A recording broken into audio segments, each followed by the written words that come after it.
Iya, saudara, firman Tuhan pagi hari ini kita akan sama-sama belajar. Ya, biarlah kita memulai hari kita dengan firman, karena firman Tuhan adalah penuntun jalan kehidupan kita. Firman Tuhan terambil dari 1 Yohanes pasal yang kelima. 1 Yohanes pasal yang kelima, saya ambil dari ayat yang ke-19. Firman Tuhan berkata begini, kita tahu bahwa kita berasal dari Allah dan seluruh dunia berada di bawah kuasa si jahat. Firman ini berkata, kita tahu bahwa kita berasal dari Allah, tetapi seluruh dunia berada di bawah kuasa si jahat. Tentu saja saudara, orang-orang Kristen ya masih bisa jatuh ke dalam dosa, lalu kita memohon pengampunan kepada Tuhan. Ya, dan kemudian kita juga tetap bisa melayani Allah. Allah itu telah memberikan kebebasan kepada orang-orang percaya ya dari segala perbudakan iblis ya. Dan Tuhan juga yang menjaga agar kita ini tetap aman dari serangan iblis, karena dunia ini berada di bawah kuasa iblis ya.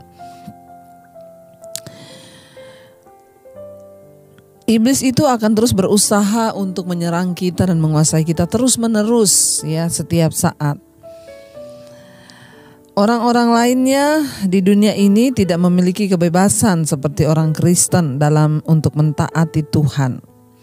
Kecuali jika mereka datang kepada Kristus dengan iman, maka mereka tidak lagi memiliki pilihan kecuali mentaati iblis kalau mereka tidak datang kepada Kristus.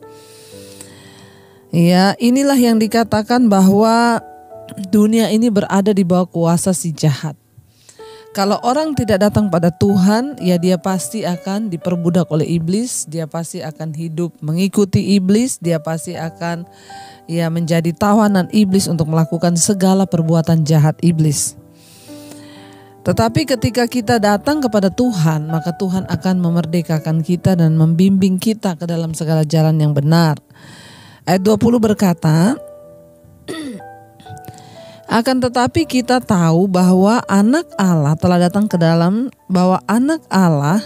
telah datang dan telah mengaruniakan pengertian kepada kita supaya kita mengenal yang benar. Dan kita ada di dalam yang benar. Di dalam anaknya Yesus Kristus, dia adalah Allah yang benar dan hidup yang kekal.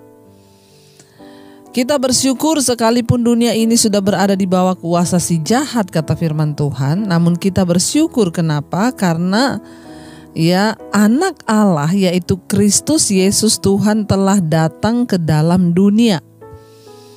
Ya, saya tidak bisa membayangkan kalau Yesus tidak datang ke dunia ini.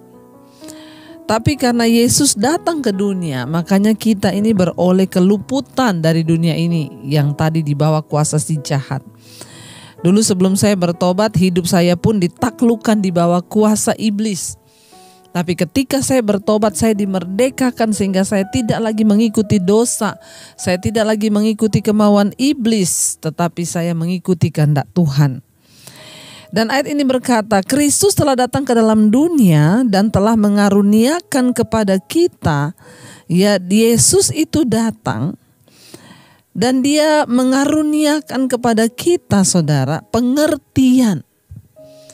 Ya, hanya orang-orang yang sungguh-sungguh menerima Tuhan Yesus, hanya orang-orang yang sungguh-sungguh membuka hati bagi Tuhan Yesus yang akan mendapat pengertian tentang kebenaran. Agar kita bisa mengenal yang benar. Ya, saya banyak mendapat kesaksian hari-hari ini orang-orang yang berkata, Ibu, saya ini 50 tahun jadi Kristen. Saya baru mengerti pengertian yang benar ketika saya mendengarkan khotbah-khotbah Ibu.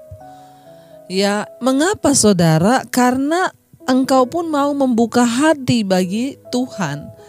Ya, karena engkau pun mau membuka hati bagi pengajaran, dan karena saya pun telah diberikan karunia untuk bisa memiliki pengertian dan mengenal apa yang benar. Makanya saya bisa mengajarkan hal-hal yang benar. Kenapa? Karena saya menerima pengertian dari Tuhan tentang apa yang benar. Banyak orang menyebut dirinya Kristen, mendengarkan khotbah, bahkan dia mungkin pengkhotbah, tapi dia tidak diberi pengertian untuk tahu apa yang benar. Sehingga ada orang sekalipun Kristen masih melakukan dosa, masih hidup dan ditaklukkan di bawah kuasa si jahat. Mereka masih bersinah, mereka masih terikat dengan minuman keras, kemabukan, dengan rokok, dengan segala macam, dan mereka itu pikir itu baik. Kenapa? Karena dia belum diberi pengertian untuk mengenal apa yang benar. Hanya orang yang mau sungguh-sungguh membuka hati dan hidupnya bagi Kristuslah yang akan diberi pengertian. Selama kita tidak membuka hati dan hidup dan tidak mengundang Kristus dengan rasa lapar dan haus, maka kita tidak akan diberi pengertian. Makanya sekarang saya juga banyak dapat orang, Bu, aduh saya baru mengerti, Bu, setelah mendengar khotbah Ibu. Dan bukan hanya mengerti, ketika mereka mendengar dan diberi pengertian yang benar, mereka mendengarkan pengajaran yang benar, bukan hanya mengerti tetapi hidupnya pun diubahkan. Kita bersyukur Yesus telah datang ke dalam dunia dan mengaruniakan kepada kita pengertian, ya, supaya kita mengenal yang benar, saudara. Kita jangan berhenti hanya sampai di orang Kristen, tapi berdoa supaya kita bisa mengenal apa yang benar, ya, supaya satu saat nanti ketika Tuhan Yesus datang kembali, Dia menemukan kita menjadi orang yang berkenan dan layak karena hidup kita diubahkan oleh kebenarannya. Ayat 21 berkata, ya, ayat 21, anak-anakku, waspadalah terhadap segala berhala. Setelah kita mengenal apa yang benar, kata Tuhan, maka setelah itu waspadalah terhadap segala berhala. Apa itu berhala? Banyak hal dapat mengambil kedudukan Allah dalam hidup kita. Banyak hal yang bisa menggeser posisi Tuhan dalam hati kita. Ada orang lebih mencintai persinahannya daripada Tuhan. Ada orang lebih mencintai hartanya daripada Tuhan. Ya, tetapi kita perlu berdoa, saudara, supaya jangan ada yang mengambil posisi Tuhan dalam hati kita, karena ada banyak hal yang dapat menggantikan Tuhan dari hidup kita, dan itu meliputi apapun yang menggantikan iman yang sejati itu, apapun yang menyangkal bahwa Kristus adalah sepenuhnya Allah, sepenuhnya manusia, ya, dan bahkan setiap, ya, hikmat yang kita dapat dari Tuhan, ya, itu berasal dari Allah sendiri.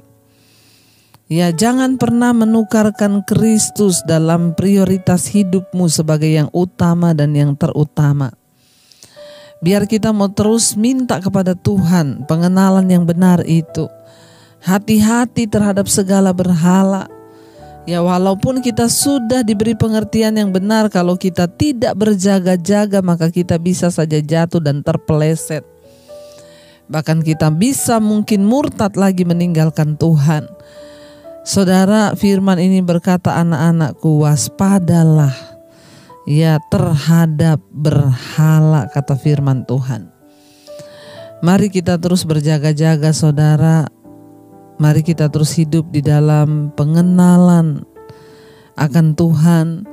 Mari kita terus berdoa agar kita diberi pengertian untuk mengenal apa yang benar, supaya kita tidak menjadi orang-orang yang tersesat bahkan terhilang di hari-hari ini. Biarlah kita mau terus setia mencari Tuhan, kita mau terus setia ada di dekat Dia, memohon petunjuk-Nya dan selalu berserah akan rencananya dalam hidup kita. Hanya Yesus adalah satu-satunya kebenaran.